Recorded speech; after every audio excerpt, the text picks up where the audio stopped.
Good evening. I've got a story I want to read to you guys, and it's a true story about something that happened in my life. Um, I'm 55 years old now, and back in about 1990, I had a really, really bad, hardcore drinking and drug addiction. And anyway, that's what the story's all about. This story is titled The Day I Met God. Uh, in about the year 1990, my alcohol and drug addiction had come to a peak. I was coming off an LSD trip, and me and two other guys just polished off a keg of beer the night before. I can remember being in my bedroom with tears streaming out of my eyes. I don't know why I did the things I did, I just did them. I remember looking up in the heavens and saying, God, if you're real, I need to know right now.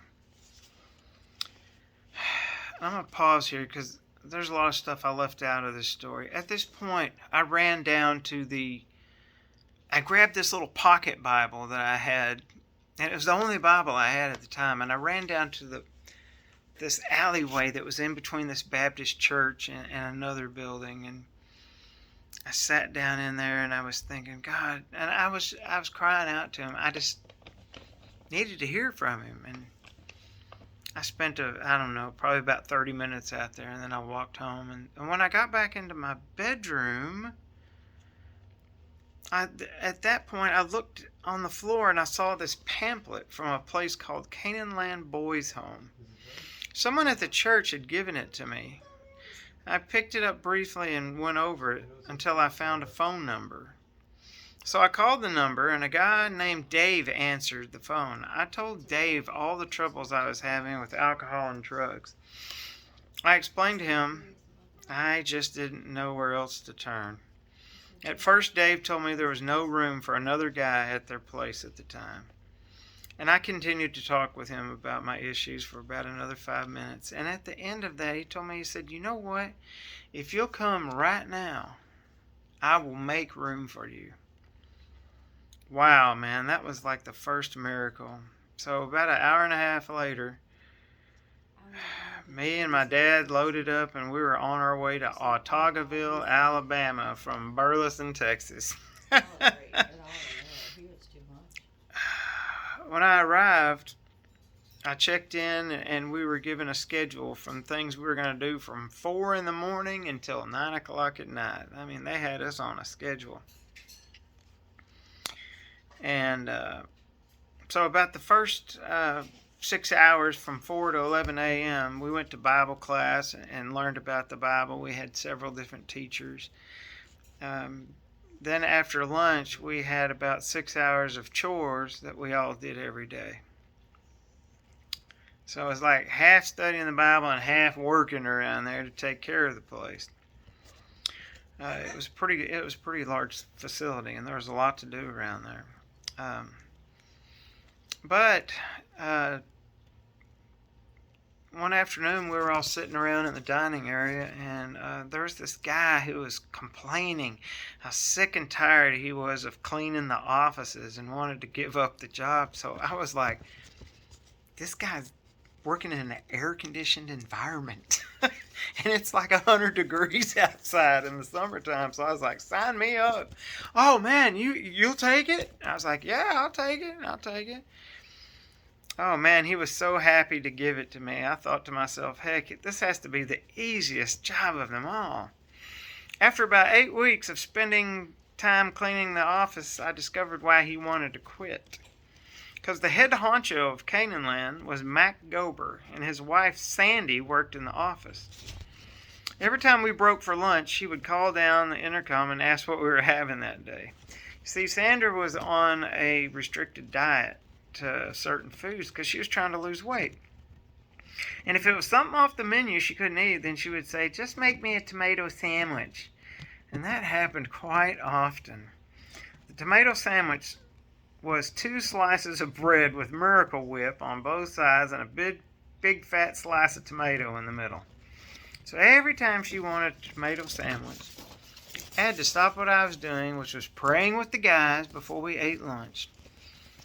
then after that, they would commence the eating, and then I'd have to run into the kitchen and start whipping up this tomato sandwich, and then run 150 yards with this plate in my hand over to the offices, deliver the tomato sandwich, and then run back, and then find out if they had any food left for me. And usually all the guys gobbled up everything, and the cook forgot to set me aside a plate. And he would apologize. "Oh, I'm sorry, I forgot about you, Mark." And so I ended up licking the pans. I would grab my mop bucket and broom and vacuum cleaner and walk over to the offices for my daily job. This happened so many times before. I'd run the tomato sandwich over there and then come back to empty food pans in the diner. Now this day, I was really angry, and I was walking really slowly over to the office. I mean, I was just putting along, little step by little step.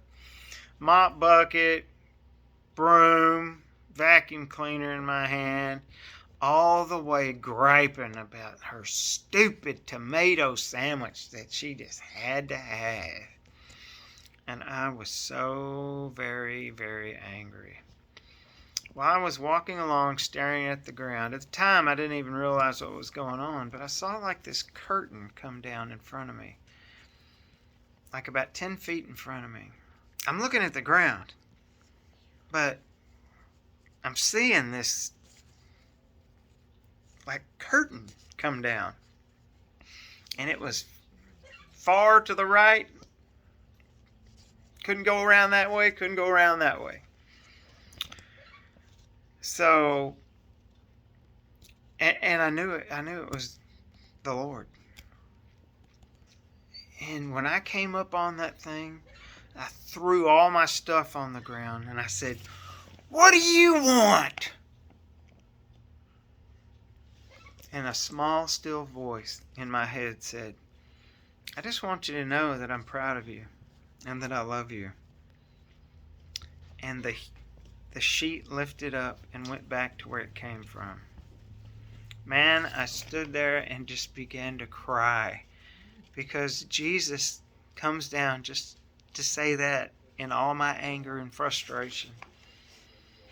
And I'm just crying, and I look up while I'm crying, and there's this dude named Daniel. He was a big old 6'4" ex-football, college football player. He'd only been there about 2 weeks. He had gotten saved, filled with the Holy Ghost like someone I had never met. He had to room. See, we all bunked with another person in our dorm. He had to room by himself because he would be speaking in the Holy Ghost, just talking in tongues like all night. Sometimes he didn't sleep. Anyway, back to the story. So I look up, and about 200 yards away, just this little bitty guy, he's all standing up with his eyes all over his face, and then he begins to take off running. I mean, running down this hill towards me, and I'm trying to dry up. And when he gets to me, he slides to a stop, and he spreads his arms out and says, "What did he say?" I mean, go figure. I mean, like, what? What do you mean, what did he say? He said, "What did he say?"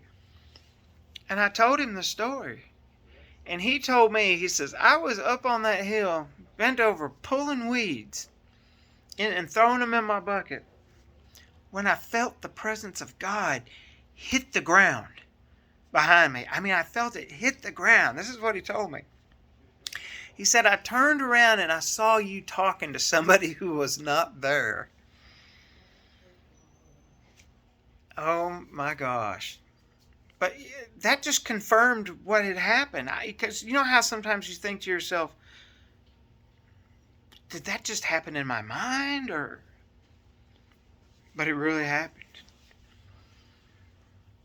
And I'll have some more of these stories. So stay tuned. Be blessed. And I'll see you guys next time.